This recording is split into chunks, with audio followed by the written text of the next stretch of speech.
You're listening to the tracks on 89.5 KOPN Columbia. That was the song for Wishing Well. And let's see.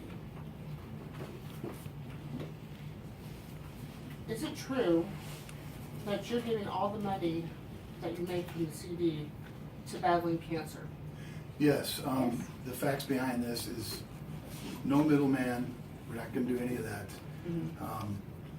But basically, I have a basic over the years a kind of distrust toward most charities.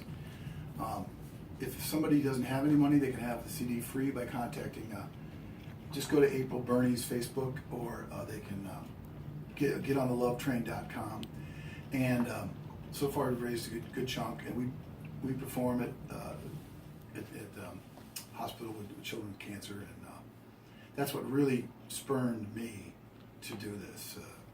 I mean, I wanted to do an album with the Bernie Girls, but it was like that was the last straw, you know. So it's going to go where it's going to go, and the girls are going to make Love Train packages. Do you want to talk about your Love Train packages you're going to make?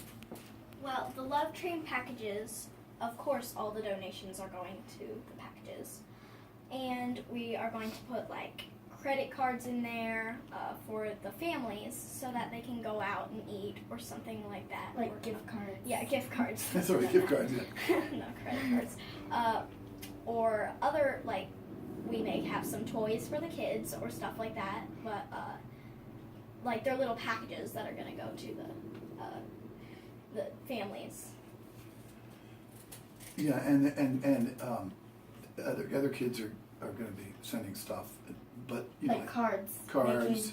Making Yeah, and if somebody's really, you know, if they, I mean, like, they're already enough pressure as it is. I mean, you know, we've met these families, and you know, for them to get a Love Train package, face to face, we hand it to them, all of us. They know that we love them. Face to face, gentle personalism, I like to refer to that as, and also the fact that they will be getting, you know, stuff where they can go shopping and for clothes and food, and you know, just take the edge off of the financial pressure they're under too. That's amazing. Especially for girls your ages. Let's see. We want to talk about where we can get the music, but you have an event coming up. Yes, we do. We have a big event coming up. It's our CD release party for Childmaze, and it's at the Ugly Mug, downtown in Columbia, Missouri. Yeah, and it's a coffee house. It serves a little bit of booze for those of you who enjoy a few kick back a few drinks. It's a really neat place. You know, the library was really booked up, and you know, it was like these guys just say, hey, let's do the, you know. So if you go to, you know, where the post office is, right, catty corner of the post office is this little Greek restaurant. It's right next to it. It's called the Ugly Mug, and this is November 15th. From 6:30 to 8, it's free, no cover. I'll be the opening act, Rocket Kirshner, doing my usual Rocket Kirshner thing for Rocket Kirshner and the Bernie Girls concert. So we'll be doing the album plus other stuff that we do too when we play to different places, we perform different places. So, What is your favorite thing about performing on stage? My favorite thing is like, a few months ago, I didn't think I would even be up on a tiny little stage, but literally I'm going to be in front of a lot of people in the Ugly Mug, so that's one of my favorite things, like, and I feel like I'm getting over stage fright. That's why I like to be on stage. I like to be on stage because I like to kind of interact with the crowd, and music brings people joy, so I like to bring people joy. and I've been a professional musician. I've been on stage since I've been 12, and I'm just turned 62, so it's my 50-year-old addiction. There's nothing quite like it, you know. Let's see. What are some of your future goals? Well, I really want to be an actress. Like, my goal is to do plays, just little plays, and I want to try to get into an acting college and stuff, and I really want to be an actress. I actually want to be a musician. I want to sing, and I would like to get into college for music.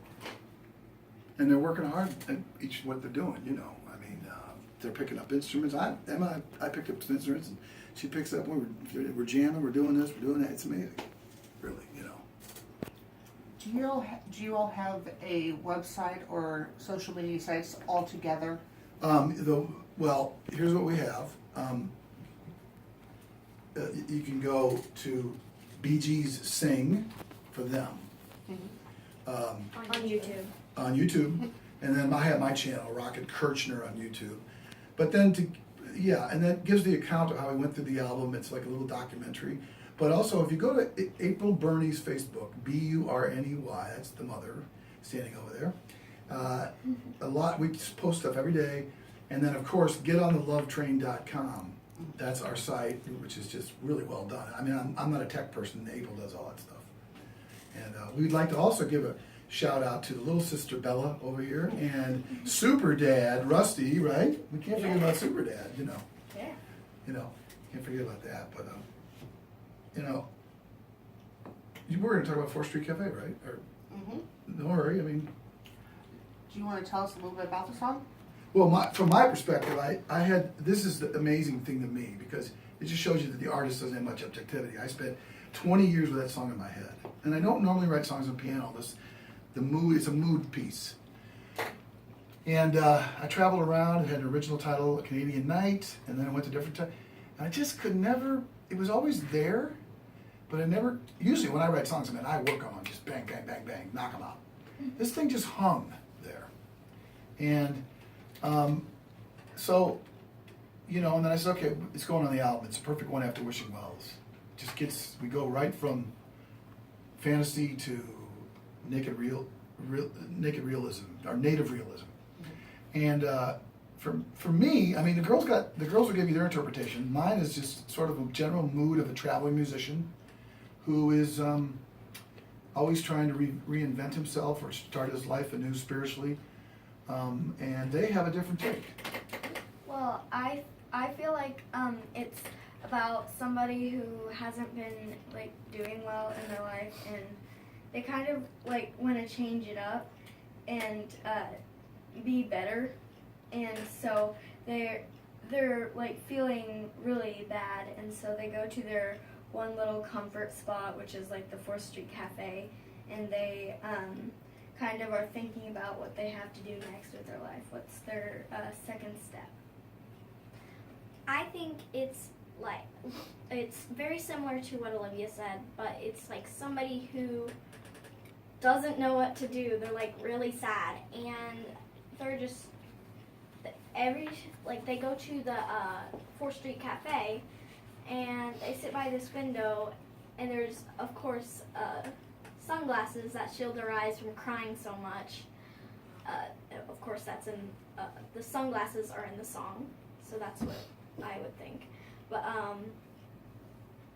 and that's just their little place where they really like to sit and stuff. And yeah, I mean, for me, you know, I think we can all kind of look at it. It can be a place, but it's also a state of mind. And then just where we recorded the album, there was a part in there at the end, because I didn't have an ending. You know, I had an ending, but it says that my heart's raging, and then Olivia says, "Can I sing that part?" So she tries it out. A couple days before we're in the studio, it's like, "Oh my gosh, that's it! That's freaking it!" And so basically, when we got done, everybody, Will Reeves, who produced us, everybody's like, "This is our favorite song." So it shows me how much objectivity I have, you know. And before we play 4th Street Cafe, do you have anything else you would like to add? Well, we want to thank KOPN. I always, you know, it's always been my community radio station, and for many, many years. And you know, as a professional musician, you always got to be grateful for community radio, because I told the girls, this is their homeschooling project in music and business, is that we don't do the corporate model. I do the independent model. And so the next place to be, and they've seen it, this is what you can do in community. You don't need to have corporations telling you to do this. It takes a lot of work, as you know, Jill, and as David knows, and everybody else knows at KOPN. But I give a big shout out from myself and all of us to KOPN listeners for being a part of being a part of the community. Do the girls have anything else to say? I wanted to say thank you to you guys too as well, because this is like our first radio station that we've ever been on, and it's a really cool experience. Thank you. This is the coolest experience ever. Like, I did never think this was going to happen, but it did. So There you go. Well, you all did a great job. Thank you so much for coming in. And here, go ahead. We'll see you November 15th. Yep. The Ugly Mug. And here is 4th Street Cafe.